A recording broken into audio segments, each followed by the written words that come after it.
if you find yourself with a camera in your hand and you want to learn how to use it, please subscribe to this channel, like the videos, comment down below what you would like to learn more about. Hi, Photos photographers. Continuing the idea and the discussion of color, do you know how you see color? I didn't really know in detail, but I knew that as I was talking with my wife, she worked for a while at a studio as a color specialist. Well, she worked color correction as an image specialist. I called her a color specialist because she would make a change and she was like, I just took some red out of this photo and it looks a lot better. I would look at the two versions before red was taken out and after. I was like, I'm sorry, I just don't see it. Yeah, one photo may have looked better than another, but I wouldn't have been able to look at the finished product and say, oh yeah, there's less red in this one than that one, or I had no clue. Okay, so I'm being a little bit negative toward myself. I understand that, but I'm also building up her attention to detail and her ability to see the color difference. I didn't. Now, some that was my lack of study into color. But I also didn't know how I perceived color. And that's an important first step if you're going to learn about color. There are some expensive ways to test what you can see for color spectrum. I don't necessarily suggest it, but I bring it up somewhat so that you can look into it yourself. But the other aspect is in color correcting, and this is one reason why I haven't really suggested doing this in depth. This is also another expensive suggestion or solution. If you color correct a photograph that you have and you're going to send it to a printer, but you're not sure that you've gotten it set properly in color, blue, yellow, orange, doesn't matter. Orange is really just a mix of red and yellow anyway. So, but in other words, if you have too much red and yellow in your photograph, maybe you just need to add some blue to it. I mean, that would make it brighter, whiter. If you don't want it as you want more contrast in adding blue, just kind of washes it out because it's too bright. Then taking red and yellow out would be a means of darkening it on your computer. But the point which I'm trying to make, and I'm talking myself around here, is partly because I guess I'm just not yet ready to sell you on the idea of buying a product to calibrate the color on your computer monitor. And you're like, whoa, wait a minute. That came at me from the side, Joe. I don't have a clue as to what you just talked about.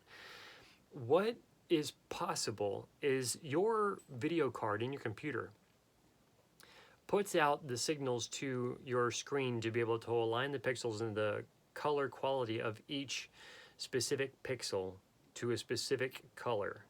So what that means is your video card is determining what you see and how you see it and what color value each pixel is on your computer screen. You can calibrate what your computer outputs and what your computer screen shows you for color. But to allow your computer to know what it's putting out and what you see so that what you see is color correct. Does that make sense so far? I mean, I know what I'm talking about, but I know this is something that not a lot of us really think about from day to day. And some of the questions may be coming up. Will this work for my laptop? Yes, it'll work for your laptop. If you have a computer screen that you look at while you're doing work on your computer, this calibration will work.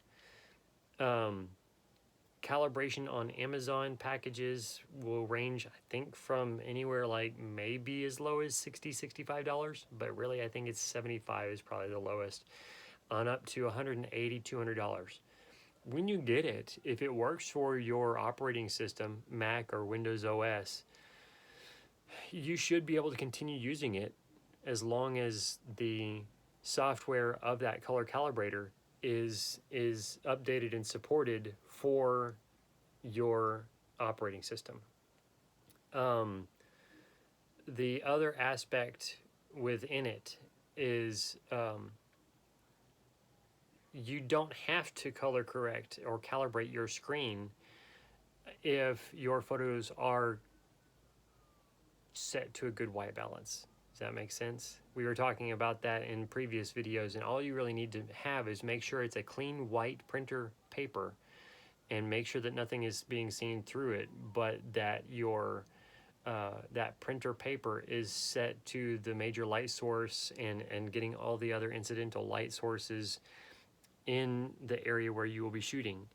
And once that white piece of paper receives all the colors of light in your subject shot area, then you will be able to use that piece of paper to color correct your other images. There are some other products out there that are items which you use on added light, like flashes or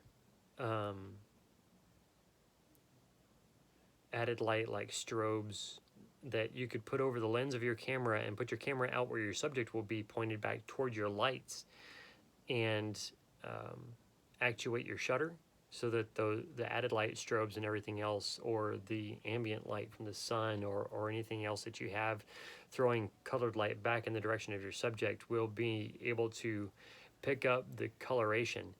But again, you're going to want to be sure that whatever you put over your lens to receive that light as it passes through whatever that white thing is into your lens is a good color white. That if it's a plastic piece, say like a white plastic bowl kind of thing, you're going to want to make sure that that white plastic bowl hasn't yellowed.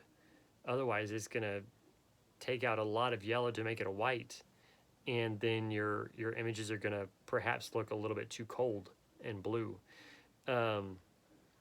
So that's one of my suggestions, is to take in principle and look and consider how you see color, and know that when you see a photograph, you know what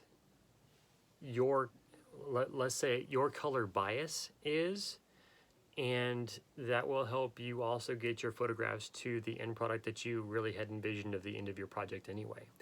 So thank you so much for watching, and if you want to know more information about your color biases, or I know that I specifically don't see yellow very well, or blues. It's common for males to be colorblind to all reds.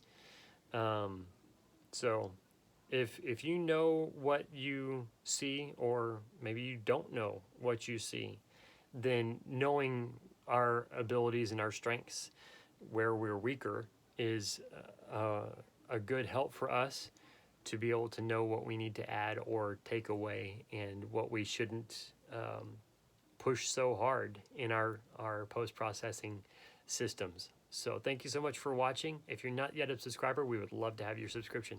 Thank you so much. God bless.